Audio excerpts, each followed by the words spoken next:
मित्रांनो, दरवर्षी आपण जयंतीला बाबासाहेबांचा फोटो लावतो, स्टेटस देखील ठेवतो, जय भीम असं म्हणतो. पण खरंच सांगू, आपण बाबासाहेबांना समजून घेतलंच नाहीये. आज मी तुम्हाला एका प्रवासावर घेऊन जाणार आहे, त्या 5 पुस्तकांच्या प्रवासावर, ज्यात मला बाबासाहेब दिसले नाहीत तर समजले देखील. नमस्कार, मी हेमंत हडक तुम्हा सर्वांचं मनापासून स्वागत करतो आजच्या भागाला, ज्याचं नाव आहे पुस्तकालय प्रेझेंट्स पुस्तकांची सहल.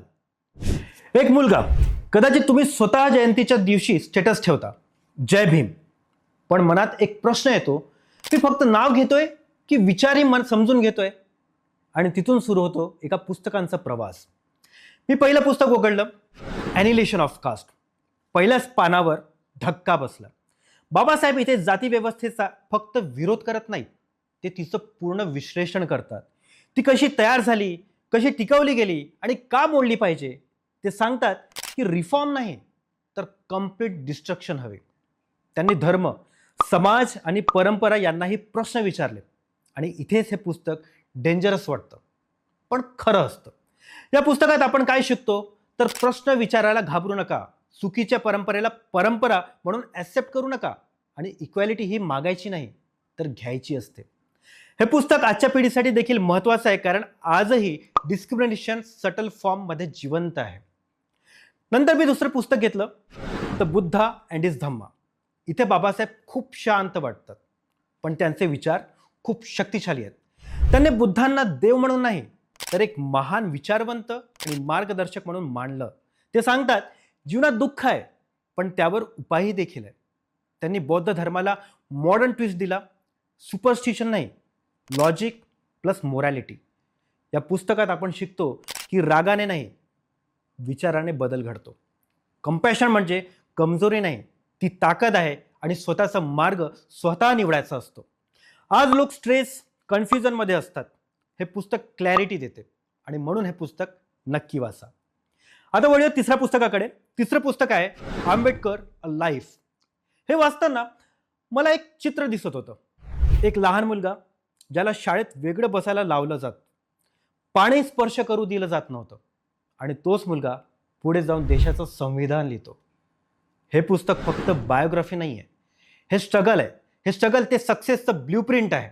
या पुस्तकातून आपण काय शिकतो तर knowledge is equal to power. Education ही सर्वात मोठी क्रांती आहे, आणि परिस्थिती काही असो, तुम्ही उंच जाऊ शकता.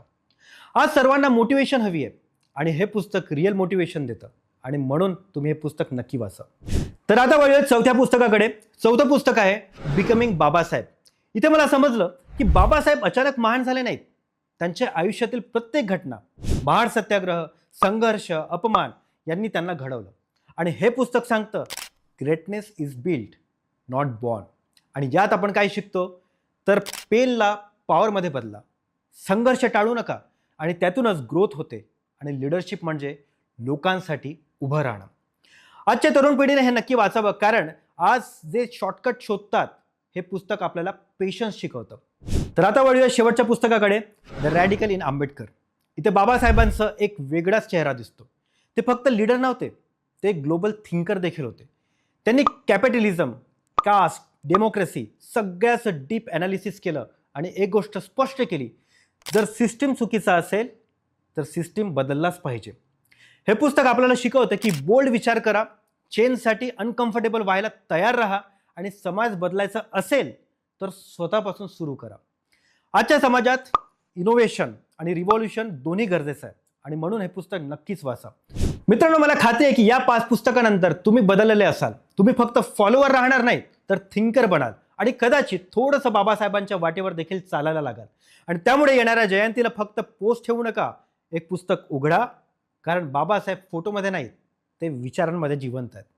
कमेंट करा तुम्ही कोणतं पुस्तक आधी वाचणार, आणि हा व्हिडिओ जास्तीत जास्त शेअर करा, कारण चांगले विचार पसरलेच पाहिजे. चला भेटूया पुढच्या भागात. तोपर्यंत काही ना काही वाचत राहा, कारण वाचाल तर वाचाल.